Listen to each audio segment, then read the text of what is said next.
Good morning and welcome to the third edition of Pelham School District Today for the 2017-2018 school year. My name is Dr. Betsy Cox. I am here today in my capacity as Interim Superintendent of Schools. I am pleased to announce that the Pelham School Board has concluded their search for a replacement for Amanda Laccaraz, and that person will be Mr. William Furbush, who is presently an Assistant Superintendent in the Exeter School District, and he will begin on July 1st, 2018.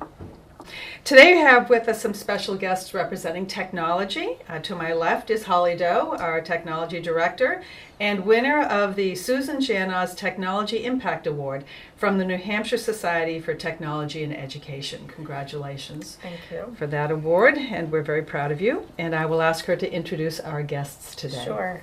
We also have today Kristen Sullivan from Pelham High School. Kristen Sullivan works in the English department. And is also a part of our district technology committee. And we also have here B. Donahue. B. Donahue works at the Pelham Memorial School. She is an 8th grade teacher of science and social studies. Yes, social studies currently. And B is doing a lot of work with technology projects that she'll have a chance to talk about, but she also serves on the local school committee, which works in conjunction with our district-wide technology committee. So today our topic is Future Ready Schools, and I will turn over the discussion to Holly Doe to discuss the history. Sure. So we began this process of defining what a Future Ready School District looked like in 2014. Our superintendent was Amanda Laccaraz at the time, and she signed the Future Ready Pledge. And when she did that with a lot of other superintendents in the state of New Hampshire. But we took that very seriously here in our school district, and it was time to write a new technology plan, and we decided to use that Future Ready framework from the Department of Education to frame our plan. So the Future Ready framework is made up of 8 gears, and those 8 gears are curriculum instruction, personalized professional learning, budgeting, community partnerships, data and privacy, infrastructure, time and space, and right at the center of all of that framework is personalized learning. So you've probably heard us talk a lot about personalized learning. We have a lot of conversations in all 3 of our schools about that. And so our district-wide tech committee went about the process of designing a technology plan around these gears. And we were really pleased to be recognized in 2014 as one of 45 school districts nationwide to complete our plan and to have a completed plan with community input, stakeholder input from the schools. And so it was kind of an honor to have that. But we continue to work on that. We continue to define the goals and actions. And our tech committee continues to meet once a month. And the school committees continue to meet so that we can get that stakeholder input across the district. So what does this plan mean for the school district? So this is a very actionable plan, I can say. So, our vision is to inspire success one mind at a time. And this plan truly ties in with that vision and mission, that we need to personalize learning for every student. While it's sort of a tech plan and it's got a lot of technological pieces to it with the infrastructure, with the Chromebooks going one-to-one, it truly is about how we address that learning for students and how we address that learning for our staff. And not just about the Chromebook or the technology in the classroom, but it's about how teachers are teaching to prepare our kids to be future ready. And so how are they teaching? Well, I would ask probably Kristen and Bea if they could share maybe one example of something they've changed in their instruction in the past couple of years as a result of being a future-ready school district. Sure. So when we piloted the Chromebooks, that's when I really kind of jumped on the future ready and utilizing the technology in my classroom to a greater degree than I had previously. I had started in my essay writing course and my freshman English course, students were writing blogs. So every two and a half weeks, they would find an article, they would analyze the article, they would post it up on a Blogger site, and then they would, almost like in a college class, how there's the interactive blackboard, they would comment on each other's blogs and comment on new information they found. So they were writing for an actual audience instead of just myself. So it's one way I've implemented the Chromebooks in my Wow. courses. I like to do something. To me, personalized learning is for them to choose the way that they actually learn best and then be able to demonstrate their mastery over a topic in the way that they feel most comfortable with. So we do something in the classroom called a COLA. It's Choose Your Own Learning Adventure. So it's basically a hyperdoc with links within links within links. So they choose 3 topics out of a bingo board. And each square leads them to a series of tasks or things that they have to learn and master on their own. And then they can choose whatever they feel the most comfortable with the core perhaps being, a vocab or a study guide being the centerpiece. So they're all getting basically the exact same information, just in many different ways. So if I were an auditory learner, I could choose something that actually speak to me Yep. or interact with me. Yep. Wow, that is great. That's real personalized learning. Excellent. So you were going to talk a little bit about the framework. Yeah, so we'll dive into some of the gears, and I know Bea and Kristen will have some things to share about some of those, but some are kind of in the background. So some of those things I work on with my network administrator. One of the gears is data and privacy that I spoke about. And data and privacy is becoming kind of a greater topic and issue.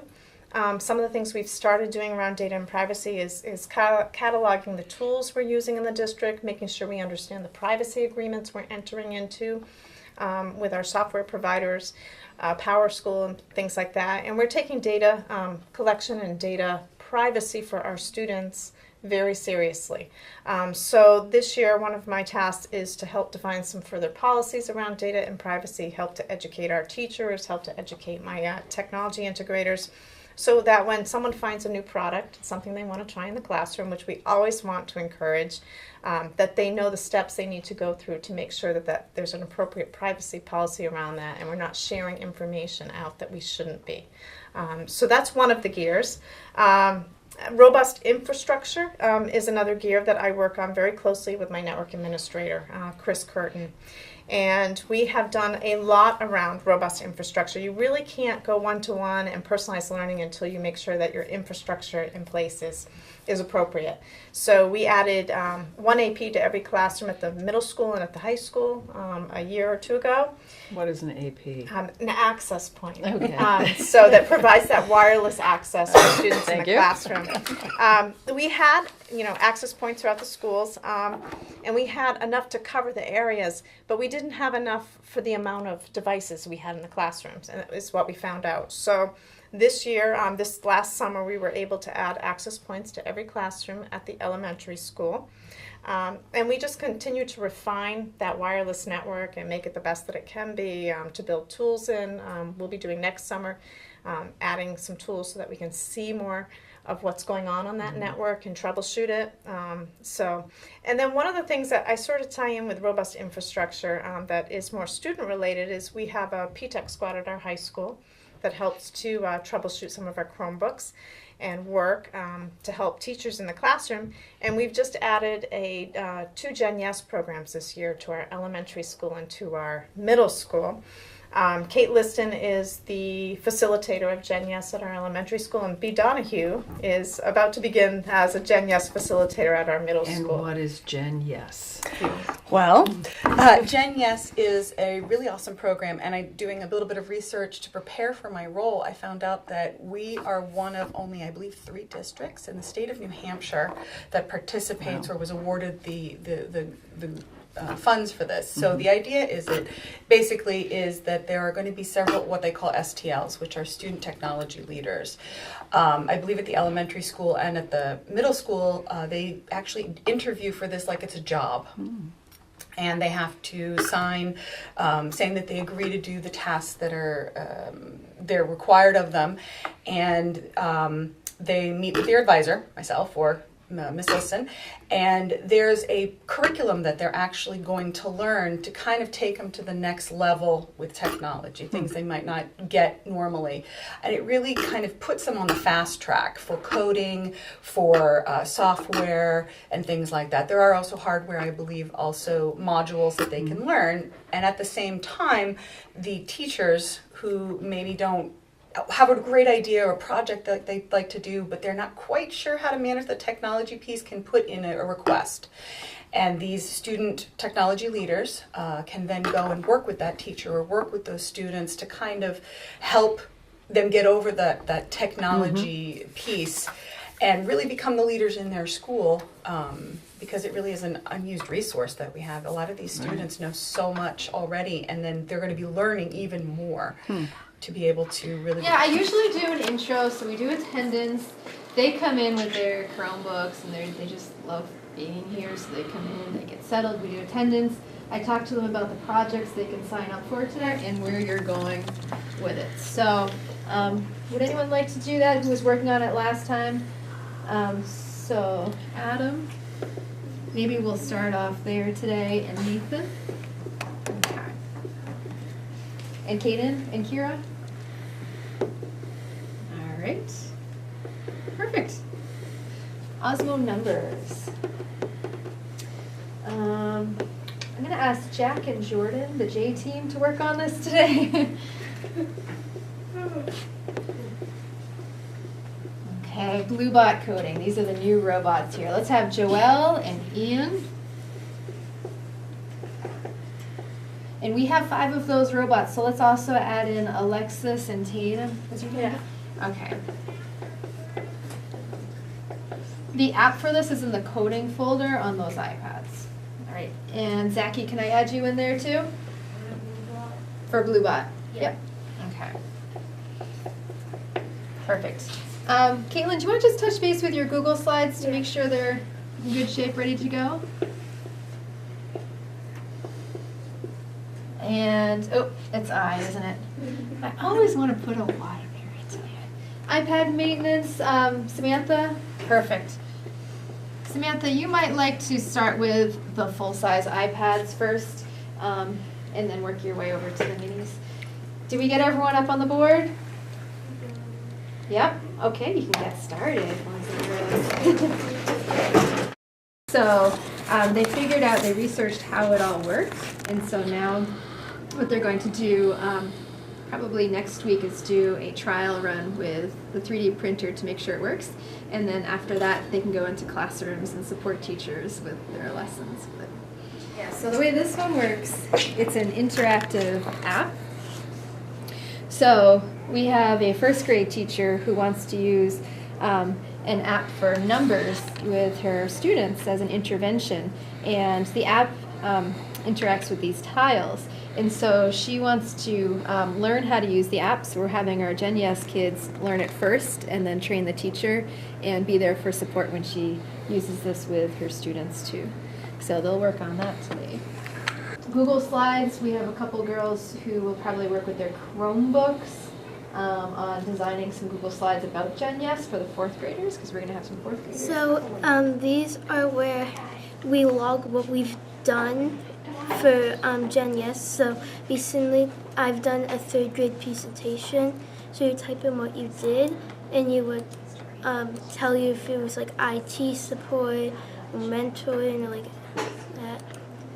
And you say what you did, and then you can say what teacher you helped and when you did it.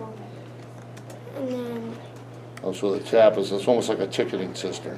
Yeah. And you can say how long you did it for and what was accomplished, and did you encounter any problems, like any comments, or if you used a link, which I used a Google slide, you can log that in. So yeah, and you can add other Gen Yesers to your tab if you want. We have the next project, a new robot that's, they look like B-bots, but these are actually blue bots. And so these are brand new. You can program the blue bots with the buttons on their backs, but you can also use an iPad app, and the iPad app uses a Bluetooth connection, and you can do the coding on the iPad, and it helps students make the connection to that next level of Bluetooth robotics and doing that coding there. So this is getting familiar with the app, getting familiar with the robot. So this side of the room, we use this for IT repairs. So we're one-to-one with Chromebooks for grades 3, 4, and 5. So if we have any Chromebooks that have issues, for example, this Chromebook has some headphones that broke off in the headphone jack. So we have some Genius students who are following and shadowing our IT technicians, and so they actually take apart the Chromebook and remove that little piece that got stuck there so we can get this back into the classroom. I'm the leaders in the school. That sounds like it's almost transferable immediately to a job. Exactly. Excellent. Yeah, those soft skills Yep. is part of their curriculum, and they actually learn how to go into the classroom and approach a teacher and talk to a teacher to do the best that they can do to help them. So, yeah. Budget and resources is another gear that we have, and that's kind of a simplified gear, but it's really important to make sure you budget appropriately for the technology, for the infrastructure. So I do work closely with Deb Mahoney, our business administrator, to create those budgets year to year and make sure they're sustainable. Part of that is making sure we have replacement for one-to-one to make sure that's ongoing. And going forward, we look at our staff and make sure that we're appropriately staffed at each school for the number of devices we have. So budget is very important, and that's one of our gears. One of the gears I'm most excited about, I love this gear, is personalized professional learning. So we, I think, do a really great job in this district of personalizing learning for our teachers. And I think we have to demonstrate that in order for our teachers to see that, and we model it so that they can do it in their classroom as well with their students. So we have done lots of different types of trainings after school. We've done workshops in the summer. But we've also did 2 days at the end of the last school year that you guys might be able to speak to, where we gave a lot of choices for teachers at the end of the school year. So we just continue to work on this. My tech integrators, we have one at each school, are working on some online modules right now for teachers to continue to personalize. But I wouldn't mind if you guys would each share maybe an example of how you've experienced that personalized professional learning in the district. Sure. So at the high school, we have CAP meetings. They're a team of teachers who meet monthly and talk about what works in the classroom. And the committee has been around for longer than I've been with the district. And our goals change as the education changes. And we've been focusing on using technology and that personalized learning and that one-to-one integration. So during our CAP meetings, we'll have 1 to 2 teachers present monthly on the strategies that they've used in their classrooms on personalizing learning, using the Chromebooks effectively, and just presenting successful strategies in sharing what they've done in their student success stories. And that's been a great resource for many of us. Excellent. So being part of the Building Tech Committee, we're starting to put together some of our favorite, we can have a favorite apps or tech tricks that we use, like the virtual reality viewers, or Doctopus or Gubrick, some things that can help you with grading, things that can help you with really engaging your students in a topic that maybe teachers aren't quite aware that, or how that are available, or even how they work. We have a lot of different resources throughout our building that unless you go looking for them, you might not be aware. So we're trying to put this grouping together to be able to have a list of people saying, I'd like to try this. Oh, look, this is what's available. We also have put in the place this year is the pineapple chart, which is a place that teachers can say, hey, I'm doing something really, really cool if anybody would like to come in and see that. So that's also getting started at the middle school, which is one more way of sharing. That is great. I have had the chance to come and see a few of those pineapple lessons, and they've been wonderful. All right, and our final gear is what I think is one of the most important gears of all is the curriculum, instruction, and assessment. And last year we did a lot of work at the leadership level talking about what is personalized learning. And we read a RAND report about how to effectively implement personalized learning in the classroom, and we shared some of that with our staff. We're going to continue to have these conversations this year with our staff and get more stakeholder input on the definition of personalized learning. So we're really excited about that. And we continue to work on competency-based learning, which is really central to that as well. So I don't know if you would each be able to share maybe something going on in your classroom, another activity that you could share. Well, one was kind of it was more in the form of a literacy program, which I deal with being science teacher. I do a lot of the enrichment, and I was lucky enough to be able to borrow Ozobots, which are these absolutely adorable, about the size of a quarter, little tiny robots, and the kids were given a task of creating a talent show. They got points for the best dressed, they got points for the best costume, the best backstory, and they created these whole stories and personas for their little robots. And then we were lucky enough to have some of the tech leaders from the high school come down and be our judges. So it was really a lot of fun, but it was sometimes, in some cases, really the first experience or exposure these kids had to what's basically coding, basic coding. Excellent, excellent. Would you mind sharing your future idea?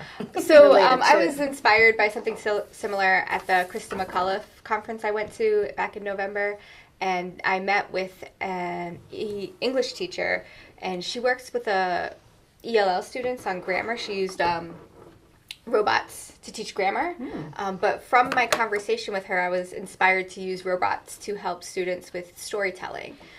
So robotics is new ground for me, but so the idea would be that students in their analysis and assessment of a piece of literature, for example, Romeo and Juliet, they would use the robots to recreate scenes from the play.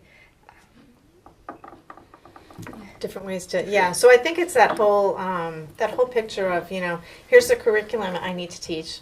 Here's how I'm going to implement this, engage kids in the classroom in different ways, and now how am I going to assess that, which you sort of spoke to. But with all of these new tools, and with that, keeping in mind that we're trying to personalize learning for our kids and look at their interests and take that into account. So. Oh, that's fantastic. That's a very comprehensive plan and takes a fair amount of oversight. Who oversees it during the year?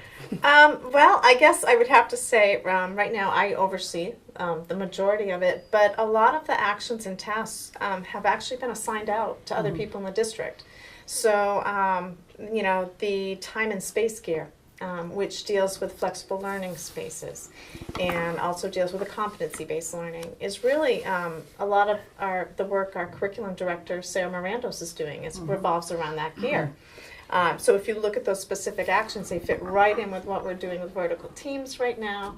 When it comes down to some of those like budget and data and privacy, those are more specific to the technology department. But when it comes to personalized professional learning and curriculum, those branch out to everybody, really. Our administrators have a strong role. Our tech committee is comprised of one administrator from every building. We have multiple teachers from each building, library media specialists, and technology integrators from each building. So it's a broad group and representation. What we'd like to see and what we'd like to have is we'd like to add some community members. So that's the one piece we're missing right now. We're looking to add students as well at the high school level so that we have every stakeholder involved, and that would make it a very So how would someone who is watching who might be interested in taking part in this reach out and volunteer?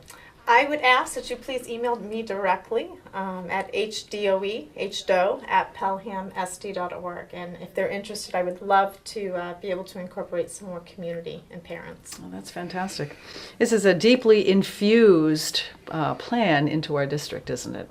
It's everywhere, and everyone is deeply involved with it. So it'd be wonderful if we could get a community member or two who might be interested in joining and helping us out. Particularly someone who is curious about technology or someone who has expertise in technology. That would be great. Is there anything else that we want to add to today's discussion? Or are we all Anything set? else? All right, well, I want to thank you for coming today and for sharing this aspect of the school district with us and with the community. And we look forward to seeing you again next month.